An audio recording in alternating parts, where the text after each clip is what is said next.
Oh hey YouTube, welcome to the fucking booty base.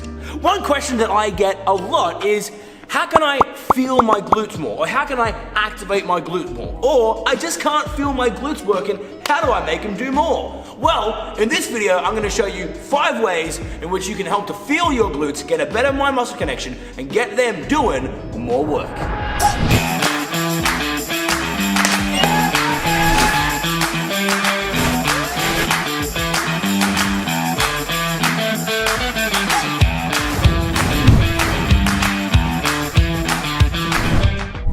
Number 1, if you want to feel your glutes more, then you need to understand that your exercise selection is going to play a major contributing factor into how much glute activation that you're going to be getting within a given exercise, and how much of a mind-muscle connection that you are going to be establishing with the butte within the movement. For example, we have a big, traditional, and awesome lower body movement, which is going to be our squats.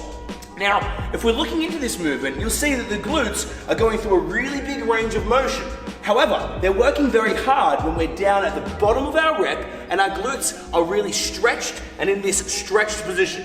So, it's very hard for me to feel my glutes working and squeeze and contract them when I'm down here. Even though they are working really hard and squats are really awesome, you probably won't feel your glutes working all that much on exercises like squats, lunges, leg presses, etc. However, if we compare that to something like a hip thrust, well, our glutes are still going through a nice big range of motion. However, now that peak tension is when the glutes are shortened, squeezed, and contracted. So now I can get a much better established mind-muscle connection. I can focus on squeezing and get a lot of peak activation at what's called end range hip extension.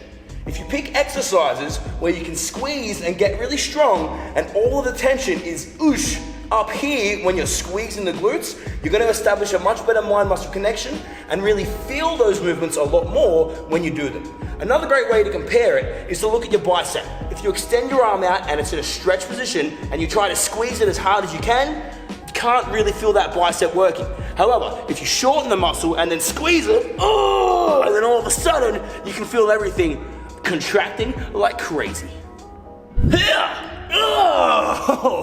Tip number 2 might have nothing to do with your strength, but it could have a lot to do with your flexibility and mobility through your hips. You see, a lot of us are fucking lazy and sitting down like this and doing nothing all day, and our hip flexors get really tight and jammed up and they fuck up our hip posture. So, we now know that working our glutes in end range hip extension is important to get that really big contraction through the glutes so we can really activate that. But what if this hip flexor muscle is so tight that it limits your hip extension? Well, that's not good for anything. It's not good for your posture, and it's definitely not good for your glutes to get that extra activation. So one thing you can do to help feel your glutes more is actually just actively stretch your hip flexors more often. Here's my favorite stretch. Coming into this 90-90 position, we want to come through and actually end like we're doing our hip thrust. A lot of the time you'll see people do this and they push forward and stretch like this. It's not horrible, but it's not ideal. So come into this position, push, squeeze those glutes, tuck under, and really focus on applying that active tension through here. From here, arm up onto our head, and we're going to rotate up and then back to the side, and then stay there and just breathe on into that. Whoa, holy hip flexors. That feels good. Tip number 1, 2, 3. And this tip isn't one that's going to give you a crazy burn or crazy activation in your glutes. However, it is a handy tip to help you to work those glutes and strengthen them as stabilizers within your movement. And what we're doing is choosing offset movements. So what that means is, if I was to perform a lunge, I've got the option to hold this one dumbbell in either the right hand and perform the movement on the right leg, or hold it in the opposing arm to the working leg. Now, if I want to work my glutes and my core a little bit harder, it's more advantageous for me to hold it on the opposite side. And the reason being is, if I let go of this leg, I've now got this weight trying to pull me across in this direction the entire time. And the heavier that weight gets, the harder the demand is on my core and all through my hip structure to stabilize and keep me up in this position.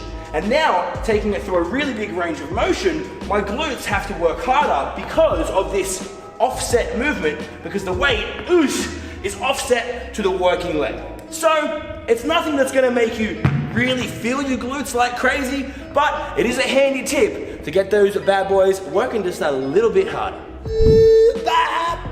Tip number 4. Well, we already know that the glutes like working, feeling, and contracting in end-range hip extension with movements like our hip thrusts. However, I still get people telling me that they're feeling their quads, their hamstrings, or their glutes just aren't getting that burning sensation which they would like when they do their hip thrusts. So, we can very easily add these 2 quick techniques to help you to get a better mind-muscle connection and get those glutes working harder.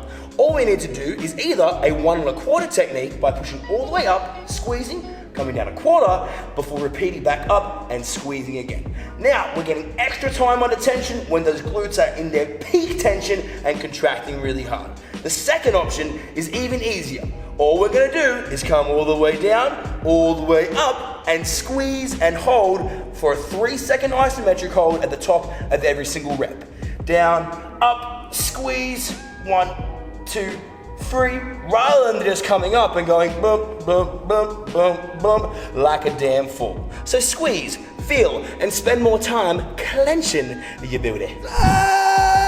Holy glutes. Tip number 5 is quite simply using a knee band or a booty building band for our movements. You see, the glutes have a few functions. They extend the hips.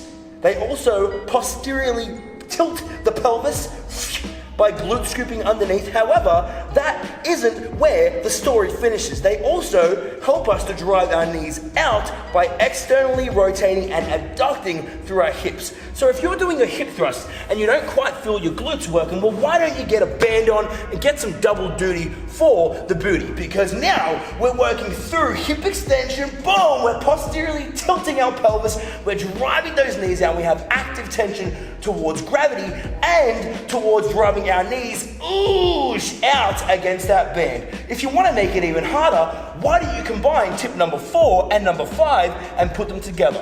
Do 15 reps of knee-banded 1 1/4 hip thrust. And holy bajoli guacamole, I can tell you right now that I have trained many ladies in my day, and not once have I ever come across one of them who did 15 reps of 1 1/4 knee-bend hip thrust and didn't tell me that their glutes were on fire afterwards. So, if you do it and you don't feel your glutes, then maybe you should go and ask your parents what planet that you're actually from, because it's clearly not from here, and you may or may not be an alien, and I'm not sure if you can even understand the words that are coming out of my mouth right now. Holy fucking YouTube, what's going on?